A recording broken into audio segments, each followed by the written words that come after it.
On accuse les anciens de se taire. On ne se demande jamais quel poids il faut porter pour oser parler. Fotuni, 2005.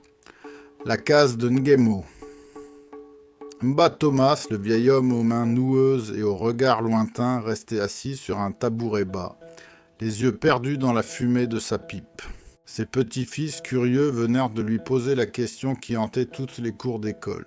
« Grand-père, raconte-nous la guerre, raconte-nous les grottes. » Ils s'attendaient à une épopée. Ils ont reçu un silence. Le visage de Mba Thomas s'est fermé, durci par une douleur si ancienne qu'elle en était devenue une part de son ossature. Un voile est tombé sur ses prunelles, opaque et infranchissable. Il a secoué la tête lentement, lourdement, et détourné le regard vers la montagne, là-bas, où les grottes de Kuotuo veillaient. Certaines blessures, a-t-il murmuré d'une voix rauque, ne se racontent pas. Elles se portent.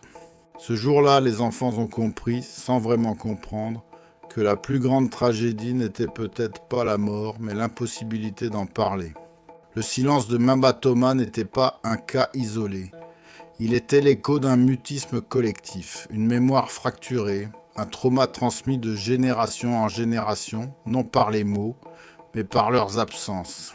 Mon père, lui, a parlé, à la fin de sa vie. Il m'a confié des noms, des dates, des larmes. Et j'ai tout écrit, pour que plus jamais un enfant ne demande à son grand-père et n'entende le silence en réponse.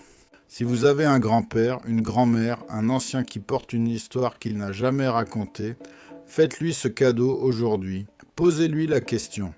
Et si la réponse est le silence, respectez-le.